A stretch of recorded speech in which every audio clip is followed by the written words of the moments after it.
Good morning everyone. Welcome back to the next chapter of class 12th. Dream Children are Reverie.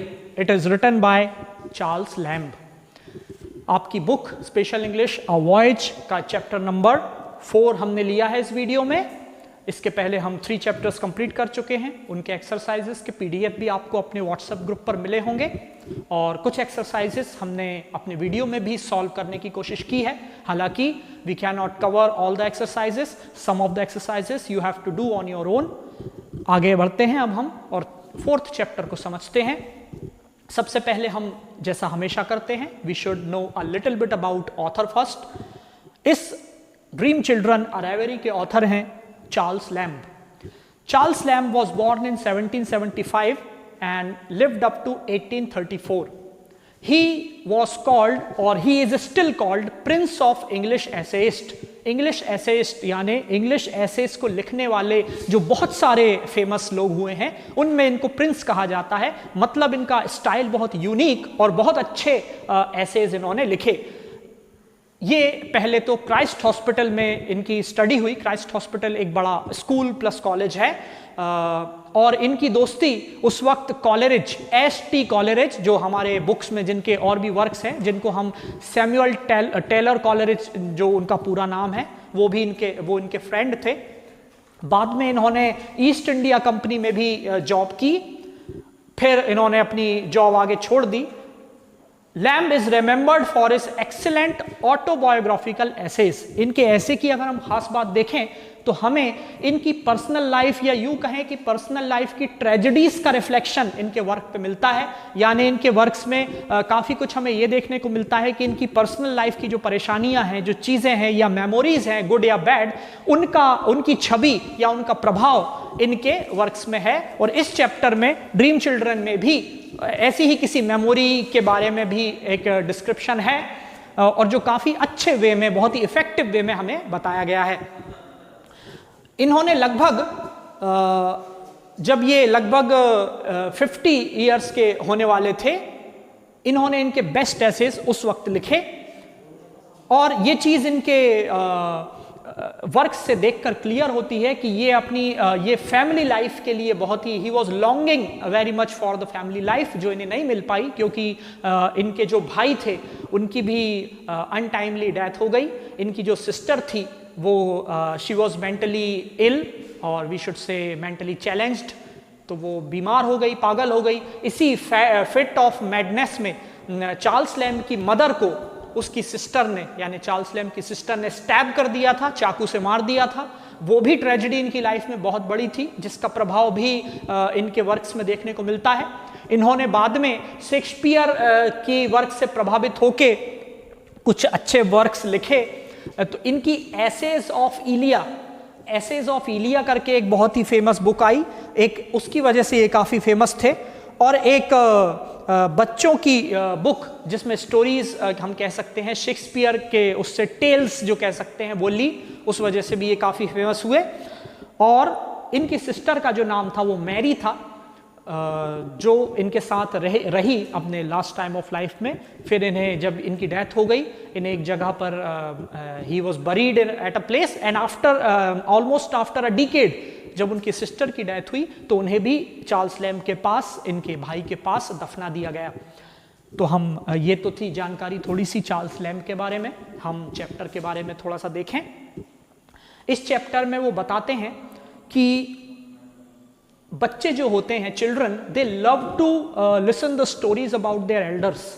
बच्चे अपने घर के बड़ों को, खासकर जिन बड़ों को उन्होंने ना देखा हो, यानी जब तक वो अपने अच्छे से बड़े होते हैं, समझना शुरू करते हैं, उससे पहले अगर घर के किसी एल्डरली की मृत्यु हो जाती है, वो चले जाते हैं, उनके बारे में जानने को वो बड़े उत्सुक होते हैं। बच्चों की ये आदत होती है, उनकी कहानियाँ सुनना उनका बहुत फेवरेट पास टाइम होता है, वो कहानियाँ सुनना बहुत पसंद करते हैं।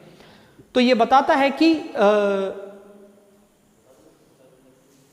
उनको ये जरूर देखते हैं whom they never saw। लिखा हुआ है कि मेरी ग्रैंड मदर जो थी, फील्ड जिनका नाम था, who lived in a great house in Norfolk। ये जो जगह है हर्टफोर्डशायर में है, साउथ इंग्लैंड, लंदन जो जगह है वहाँ पर है ये। एक बड़ा मेंशन है, आज भी है, एक टूरिस्ट प्लेस है। वहां पर वो कहता है कि वो नॉरफॉक में रहा करती थी, जो उस घर से 100 टाइम्स बिगर है, यानी 100 गुना बड़ा है, जिसमें चार्ल्स लैम्ब खुद रहते थे अपने फादर के साथ। वो कहता है at least it was generally believed in that part of country of tragic incidents, लेकिन ये घर जो था इसके ट्रेजिक इंसिडेंट्स की वजह से ज्यादा याद किया जाता है। And had lately become familiar with from Ballard of the children in would, और जो Ballard of children in would था वो भी उसकी ट्रेजेडी भी इस घर को काफी इससे कनेक्ट होती है और इस पर कार्व्ड आउट की गई है, यानी लिखी गई है। अब ये Ballard of the children in would क्या है, ये हमें ग्लॉसरी सेक्शन में बुक में ही दिया हुआ है कि एक व्यक्ति था, एक जेंटलमैन, जिसने अपनी सारी प्रॉपर्टी अपने छोटे बच्चों के नाम कर दी और अपने भाई को, यानी उन बच्चों के अंकल को, उनको टेक केयर करने के लिए दे दिया। पर वो चूंकि वो लालची था, and in his utter greediness, वो बच्चों को ही took the children to the forest, और वहां पर वो उन्हें छोड़ देता है।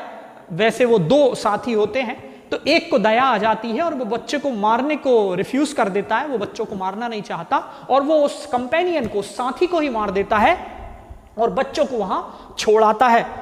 बाद में Their dead bodies were covered with leaves by Robin Redbreast. Robin Redbreast नाम की एक चिड़िया होती है जिसका यहाँ गले के पास रेडिश कलर होता है, आपने शायद कभी देखी हो।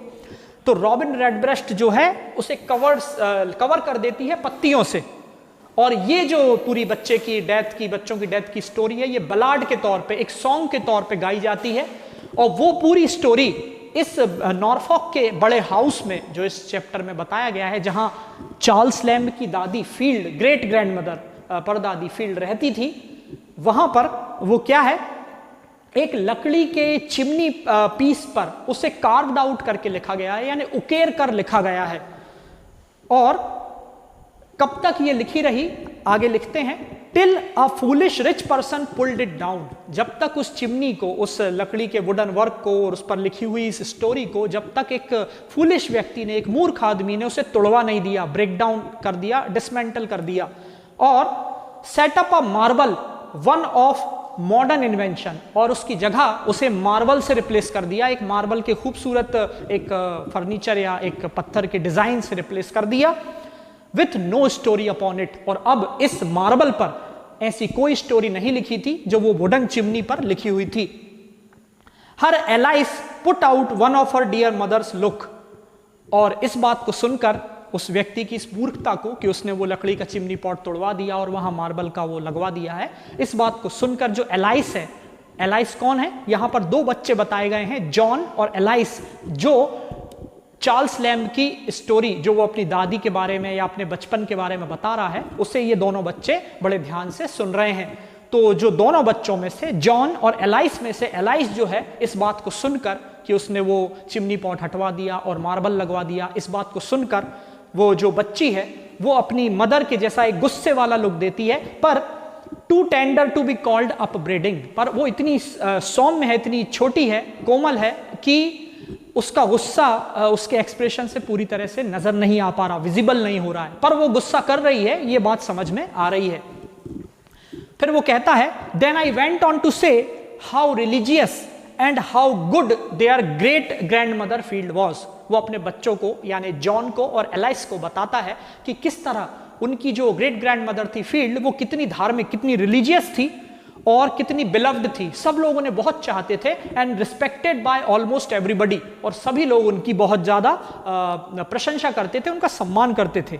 हालांकि वो कहता है कि ये जो नॉरफॉक का जो हाउस है, जिसके बारे में उसने बताया कि उसके करंट हाउस से वो लगभग 100 गुना बड़ा है, वो जो हाउस था वो ग्रैंडमदर उसकी मालकिन नहीं थी, she was not the owner, बल्कि had only the charge of it, यानी उस घर की, उस मेंशन, उस महल की देखभाल करने का काम उसकी ग्रैंडमदर फील्ड को मिला था। और लेकिन जिस तरह से वो कॉन्फिडेंस और एलिगेंस के साथ वहां रहा करती थी, ये लगता था कि जैसे ये ही इसकी मालकिन है और ये ही इसका घर है। जबकि एक प्लूमर फैमिली थी, जिसका डिस्क्रिप्शन शायद इस चैप्टर में नहीं है, प्लूमर फैमिली ने उस फील्ड को उसका टेक केयर करने के लिए उसके हवाले कर दिया था, और वो खुद थोड़ी दूर पर एक बड़े महल में रहने लगे थे, जो आज भी एक टूरिस्ट प्लेस है। वो क्योंकि वो जो मालिक था वो ही preferred living in a newer and more fashionable mansion, वो आगे एक न्यूअर और फैशनेबल बहुत ही सुंदर नए मकान में रहना चाहता था, तो वो फील्ड को उसका टेक केयर करने के लिए उसको उसके हवाले कर गया था। आगे वो बताता है कि if it had been her own and kept up the dignity of the great house in a short while she lived, जितने समय तक वो रही उसने खुद का और उस घर की जो डिग्निटी थी, सम्मान था, वो बनाए रखा, बहुत अच्छे से उसे मेंटेन किया। विच आफ्टरवर्ड्स केम टू डीके, फिर वो धीरे धीरे खराब होने लगा। And was nearly pulled down, और बाद में पूरी तरह से पुल डाउन कर दिया गया, तोड़ दिया गया। उसके जो सजाने के आइटम्स थे, डेकोरेटिव आइटम्स थे, उनको धीरे धीरे स्ट्रिप आउट कर लिया गया, निकाल लिया गया, और carried away to the owner's other house, और उसे उस मकान मालिक के, उस मेंशन के मालिक के वो दूसरे घर में लगा दिया गया। और वो कहता है कि इस वजह से वो जो करेंट हाउस था जिसकी देखभाल वो ग्रैंडमदर फील्ड कर रही थी, वो बुरा दिखने लगा, बहुत ही बुरा, शैबी सा उसका लुक हो गया, और ऐसा लगा जैसे एबे के ओल्ड टॉम्स को निकालकर किसी और जगह बरी कर दिया गया हो। एबे वो जगह है जहां कई पोएट्स या राइटर्स की कब्र बनी हुई है, तो वहां से उनको उखाड़ा, निकाला और किसी और जगह उन्हें फिर से दफना दिया गया, तो एबे की जो सुंदरता है वो चली गई। इसी तरह इस नॉर्फॉक के उस बड़े हाउस की पुरानी सजावट की चीजें निकालकर नए वाले घर में शिफ्ट कर दी गई, तो ये पुराने वाले घर की जो सारी सुंदरता थी वो कम हो गई, जिसकी देखभाल वो फील्ड करती थी। एंड यहां पर जॉन, एलाइस और जॉन दोनों बच्चे जो हैं वो स्टोरी को सुन रहे हैं चार्ल्स लैम्ब से। तो जॉन अब जो है वो स्माइल करता है, और किस बात पर स्माइल करता है? उस ऑनर की फूलिशनेस पर, उस मालिक की मूर्खता पर हंसता है कि क्यों उसने उस पुराने मकान की डेकोरेटिव आइटम्स को निकाल के नए वाले में शिफ्ट कर दिए। तो ये जो था ड्रीम चिल्ड्रन आर एवेरी के बारे में, हमने इसके ऑथर के बारे में थोड़ा सा कुछ जाना, इसका बेसिक नॉलेज लिया, और इस चैप्टर की थीम को समझा, और स्टार्टिंग पेजेस को समझने की कोशिश की। आगे हम नेक्स्ट वीडियो में इसका पार्ट 2 में बाकी remaining part of the chapter को समझेंगे। Till then, thank you very much, keep watching.